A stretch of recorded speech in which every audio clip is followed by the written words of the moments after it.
Welcome back to the sweatshop, boys and girls. Today we're going to be working on this 2002 Honda CRV. In this video, we're going to be changing out the rear stabilizer links and rear stabilizer bar bushings. We're also going to be changing out one of these front stabilizer links. So yeah, get ready to watch me do that, boys and girls. But of course, before we get started with today's video, do me a favor and hit that subscribe button. Now, your first step, boys and girls, is going to be to get this thing up in the air safely. And then, of course, if you're doing this in your driveway, employ the use of jack stands if you're not using a hoist. And then I'll show you the process of diagnosing which ones are bad. Now, currently, we are at the back of the vehicle. The absolute best way to diagnose and to see whether you have a bad joint is to shake the thing. So, grab it like this.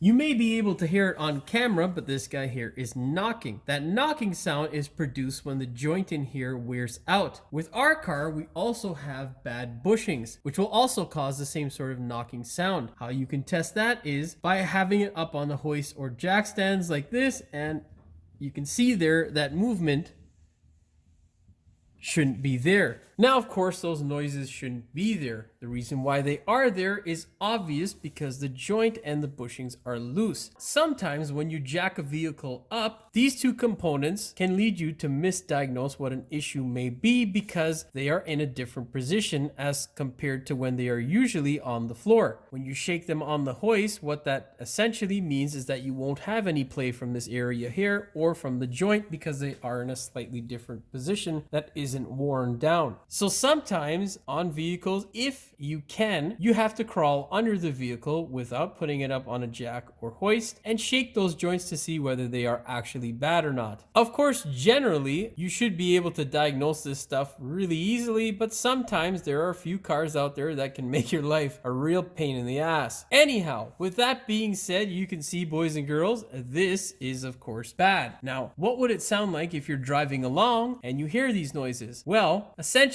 the best way to recreate when road testing to see whether you have a bad joint is if you're going at a speed bump dead on, meaning both your wheels will hit the speed bump at the same time, chances are you're not going to hear this joint make any noises because the suspension will articulate or move at the same rate at the same time on either side. Now, if you take that bump at a slight angle, meaning that one wheel will hit the bump first, you will of course move these guys at different rates. And if you hear the noise, chances are your stabilizer links and bushings could potentially be bad. So I hope that really helps you understand exactly how it is that you can diagnose these joints. What we're going to do now is show you how to get rid of these things and replace them with some good ones. Now, boys and girls, we're going to tackle this link here first. What we want to do is get the appropriate socket. In this case, it is a 14 mil. If you have the original joints, that's what it will be. If it's aftermarket, it could be something different. Employ the use of some WD-40. Then get your gun over the nut and you can fire. Now, as you can see there, it's spinning. Now, obviously, if your bolt spins, it's going to suck, but you need to grip this portion here of the stabilizer link. Sometimes on a lot of the newer vehicles, there'll be a slot for a wrench. I don't think there's one on this one. So what I'm going to do is get a vice grip and clamp this side here. This, my friends, is a 5-inch vice grip, curved jaw vice grip specifically. Just slide it into place. And then what you want to do is clamp down as hard as you can. Usually when you see two of something or develop double vision, you know that you've clamped down hard enough. Oh, for fuck's sakes. With your vice grip in place, you can now employ the use of your gun and fire off the nut.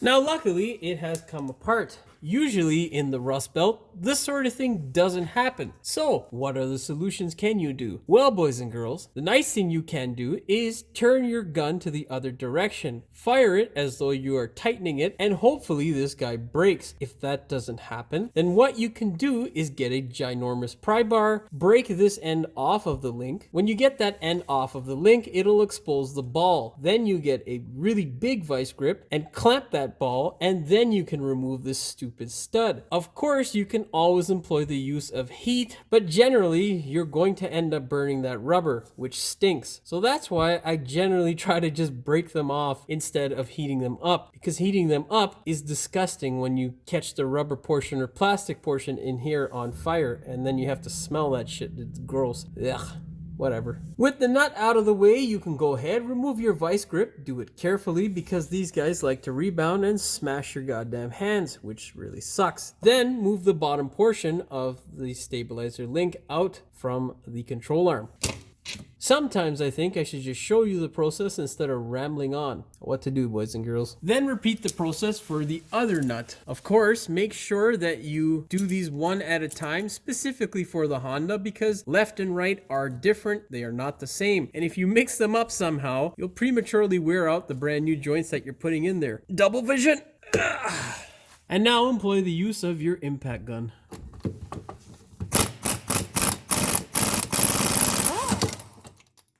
Be very careful with the swivel socket. It loves to launch nuts like that in those types of situations, usually at your face, which sucks. Unfortunately, automotive design hasn't come to the point where we can fit a fucking socket on there that usually isn't swivel type. Now, with your old piece of crap joint, take it, compare it to the new one to make sure you have the correct size. Then, with your aftermarket joint, go ahead and get the appropriate socket needed to drive those nuts on.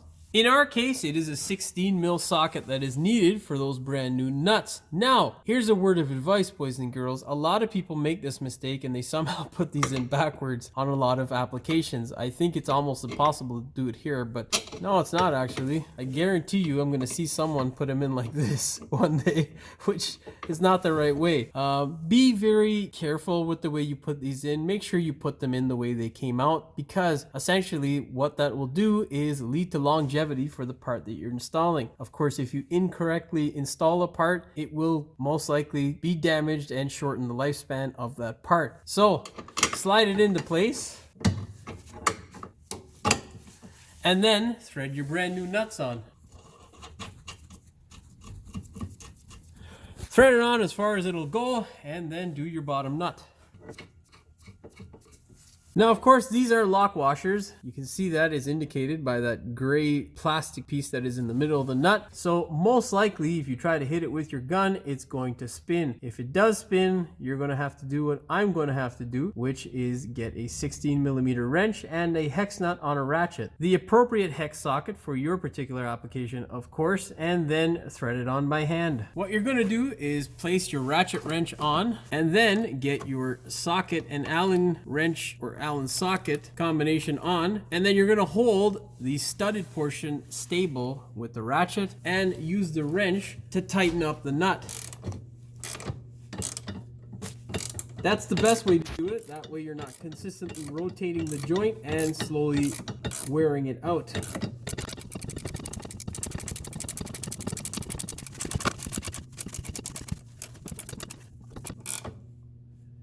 And then just snug it up. Once it's snugged up, go ahead and do the top portion in the same manner, and then you can go ahead and get the socket and torque wrench out and torque these guys.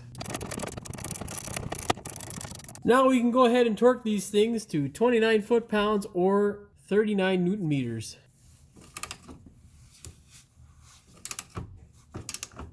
Ah, great. So boys and girls, what's happening is as I'm trying to torque this thing, it is spinning, but luckily the aftermarket stuff that we got here has some slots built into it, so we can get a wrench on this guy here, hold it captive while we torque that nut. The wrench size required to hold that guy captive is 15 millimeters. Slide your wrench on and of course, torque it. Then do the same to the top.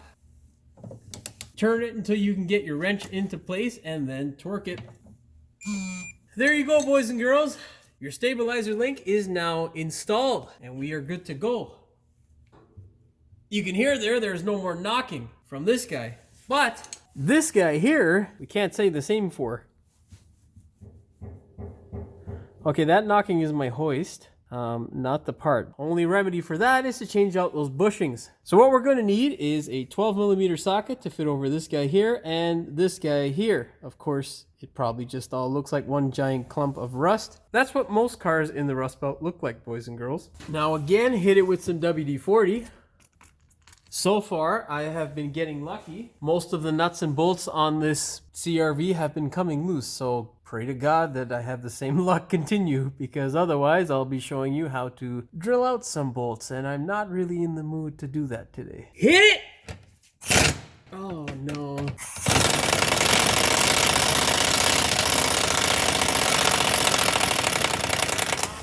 That there, boys and girls, to remove this was partial throttle. You saw what happened with this guy here. It jumped off because this used to be a 12mm bolt. It is no longer a 12mm bolt. It's like a 11¾ bolt. So let's go ahead and hit it the opposite way so we can jar it loose, hopefully. Nope. Now, boys and girls, is a perfect example of why we have standard sockets or imperial size sockets. What we're going to do now is get one of those bad boys and bash it over this thing so that it moves. Now, essentially, you are hoping that this thing has rotted to the point where it is an 11mm bolt or a 7/16 bolt. We're going to try first off with the 7/16 and see how that goes. Remember to wear eyeglasses because all the crap that is on this car will now want to fall into your eyes as you pound on the socket.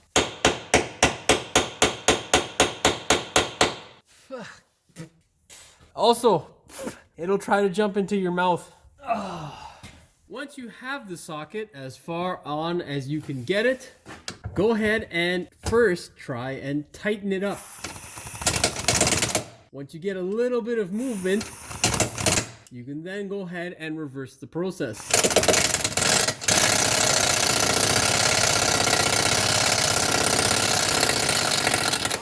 You should end up with a result like that, hopefully. Also, if you're wondering on how to get this stupid thing out of your socket, before you go ahead and get a punch, you can wind it back into the hole and then move it like so.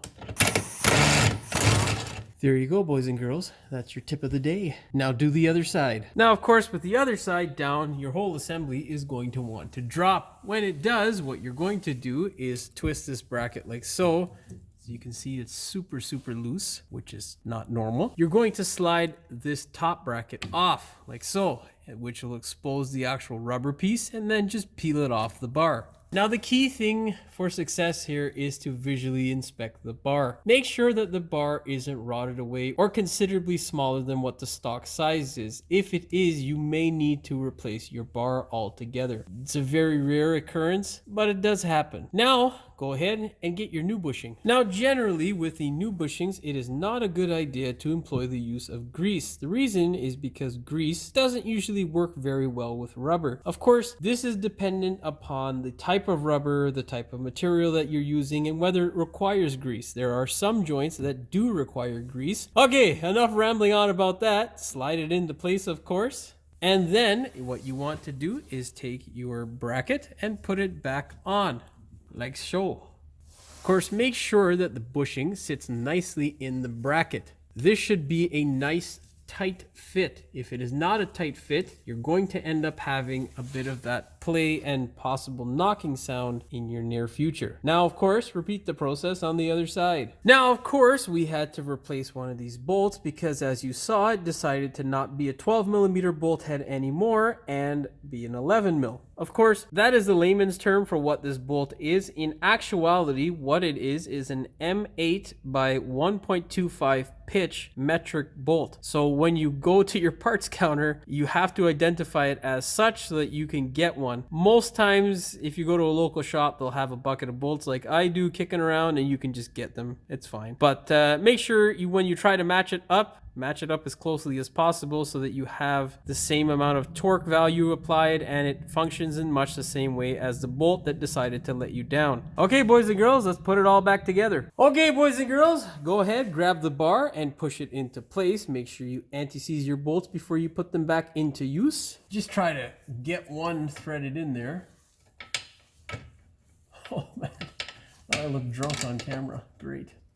Once you catch the one bolt, what you want to do is get the appropriate socket on your impact driver, a 12 mil in this case, and then push it into place, compressing the bushing, and drive it slowly. Then drive the other side.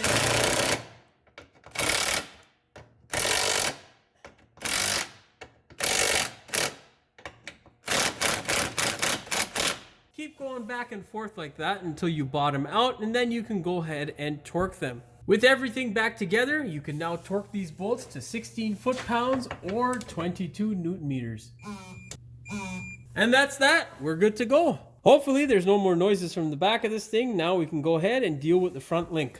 Now, of course, the front link over here is a little bit more of a difficult process, specifically for the front of majority of cars. The reason being is because you also have a lot of joints that are exactly the same type of joint as this. Essentially, this is a ball type joint that has a nylon bushing that usually wears away. You also have your tie rod and inner tie rod, as well as a bowl joint that is exactly the same sort of joint. So these can all replicate or make the same sort of sound. So it is extremely important for you to make sure you diagnose this thing correctly. Now, of course, the best way to diagnose this is by holding the bar here, the stabilizer bar that is, and shaking it up and down to see whether there is any play or clicking. You'll feel it in your hand if this joint is in fact bad. Now, if you feel it ever so slightly, I recommend replacing this before you go and replace any of the other joints. The reason being is relatively these are cheaper to do in terms of cost of part as well as labor if you're going to get somebody to do it for you. So start with this if you're having suspension issues which you can't find out. Majority of the time, if you take it to a good mechanic, they should be able to find out relatively quickly where your actual noises are coming from or what the issue may be. So if you have a mechanic who is stumped by a noise, it doesn't usually hurt to take it to another mechanic, but make sure you trust the mechanic that you're taking it to. Otherwise, you can find yourself in a situation where you're replacing hundreds and hundreds of dollars worth of parts and you still have the same noise. Okay, that's enough rambling. Let's go ahead and fire this thing off. Now, you can go ahead and fire your tire off if you want to get your impact gun on there, but I'm going to use my air ratchet. It should have more than enough torque to crank these nuts off. They're usually not held in by very much. The torque spec for this thing is 30 foot-pounds, so pretty sure this will take care of it. Grab your 14 mil socket with your air ratchet and then hammer. As you can see, we have success. It is turning, but this is also turning. So grab that vice grip, go ahead, clamp down on this thing and then fire it off.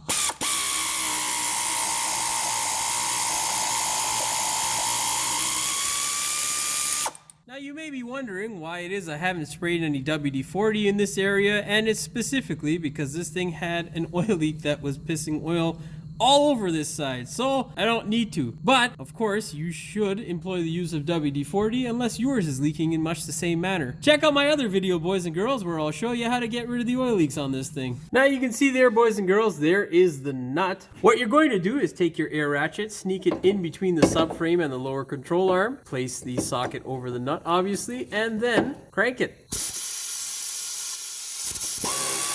Once it starts to spin like that, what you want to do is very carefully, if you are videotaping it like I am, sneak your vice grip into place without hitting the camera. Oh my God. Remember, double vision is the key to success when knowing how tight it should be. Okay, then hammer it.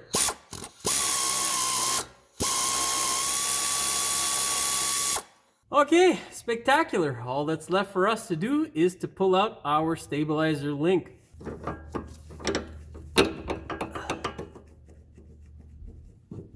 Oh. Again, for this particular model, there is a left and right, so do them one at a time in case you are prone to mixing them up. Now go ahead and sneak your new joint into place. With it in place, thread your nuts on by hand.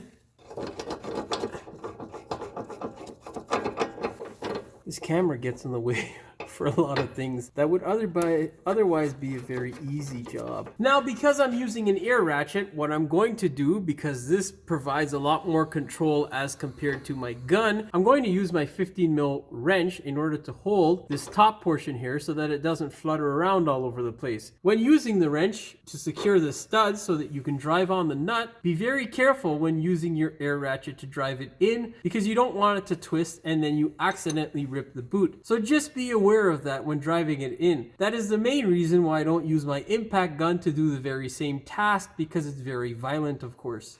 Slide your air ratchet in, get your 15mm and adjust it to a comfortable position, and then you can hit it. Now hopefully you can see how much calmer it is to do this sort of job with an air ratchet versus an impact gun. Think about that when you're doing the rear ones as well. You can also use the air ratchet. It's just quicker with the gun and less noisy. Now of course, go ahead and do the bottom nut.